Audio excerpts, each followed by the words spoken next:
రాజన్న సిరిసిల్ల జిల్లా Vemulawada urban rural మండలం చెందుర్తి మండలంకు చెందిన మాదాసు సునీత వేములవాడకు భవన నిర్మాణం కూలీగా వచ్చి పనిచేస్తున్న సమయంలో 2వ అంతస్తు బంగ్లాపై నుండి కింద పడడం జరిగింది. నడుము మరియు కాళ్ళు విరిగి ఆపరేషన్ చేయడం జరిగింది. కాంట్రాక్టర్ హాస్పిటల్ తీసుకువెళ్లి చేతులు దులుపుకోవడం జరిగిందని అట్టి సంఘంలో జిల్లా ఏఐటియుసి భవన నిర్మాణ కార్మిక సంఘం జిల్లా సెక్రటరీ కడహరి రాములు ఖండిస్తూ వికలాంగులుగా మారిన కార్మికురాల్ని ఎట్టి పరిస్థితులైనా ఇంటి యజమాని కాంట్రాక్టర్ ఆదుకోవాలని డిమాండ్ చేశారు.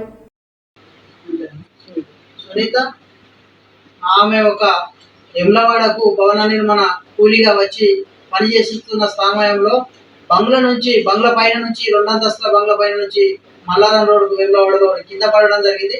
ప్రధానంగా చూస్తే ఆ ఒక సమస్య అంత పెద్ద ఘోరంగా మన నడుముకు కాలిరిన పక్క ఇట్లా మొత్తం ఆపరేషన్ అవ్వడం జరిగింది. ప్రధానంగా మేము టచ్ చూస్తే ఆమెను ఇప్పుడు ఆ ఒక కాంట్రాక్టరు ఇవాళ హాస్పిటల్ మనం తీసుకుపోయి చేతులు దులిపేసుకోవడం జరిగింది. ప్రధానంగా ఆ ఒక కార్మికురాల కోసం ఇప్పుడు మేము అడుగుతా ఉన్నాం, ఇంటేజమాని కానీ ఆ ఒక కాంట్రాక్ట్ కానీ వెంటనే ఆమె ఖర్చులు భరించవలసిన అవసరం కూడా ఉన్నదని ఈ సందర్భంగా తెలియజేస్తా ఉన్నాం. ప్రధానంగా ఆమెకు అయిన ఖర్చులు నిరుపేద కుటుంబంలో చెందినటువంటి ఒక మహిళా కార్మికురాలు ఎస్సీ కుటుంబానికి చెందిన మహిళా కార్మికురాలు కింద పడ్డా కూడా ఆ ఒక నిరుపేద కుటుంబాన్ని ఎలాంటి ఇంటి యజమాని కూడా కనీసం ఆమె ఎలా ఉందని కూడా అడగకపోవడం ఇది చాలా బాధాకరం.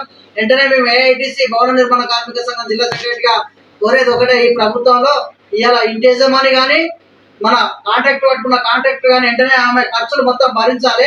ఆమె ఒక ఉండటానికి ఆమె జీవనం కొనసాగించడానికి అడుగుతారు. ప్రస్తుతం ఆమె బతుకడానికి కోసం ఆమెకు అయిన ఖర్చులు మొత్తం ఆ ఇంటి యజమానులను కాంట్రాక్ట్ భరించాలనేది నేను ఏఐటిసి జిల్లా సెక్రటరీగా కోరడం జరుగుతూ ఉంది. ఒక నిరుపేద కుటుంబానికి ఒక దళిత మహిళా కార్మికురాలను ఇలా ఆపరేషన్ అయినా కూడా హాస్పిటల్కి వచ్చినటువంటి కాంట్రాక్టర్ ఆమెను మళ్ళీ ఇంటికి వచ్చి కూడా ఎలా ఉందని కూడా ఇదివరకు ఒక మందలింపు లేకపోవడం ఇంటి యజమాని కానీ ఇది మనం చాలా బాధాకరంగా ఒక కార్మిక సంఘం జిల్లా సెక్రటరీగా భావిస్తాను. వెంటనే ఆమె ఒక ఖర్చులు భరించాలి, ఆమెకు ఆ ట్రీట్మెంట్ కోసం సహకరించాలని ఈ సందర్భంగా తెలియజేస్తా ఉన్నాం.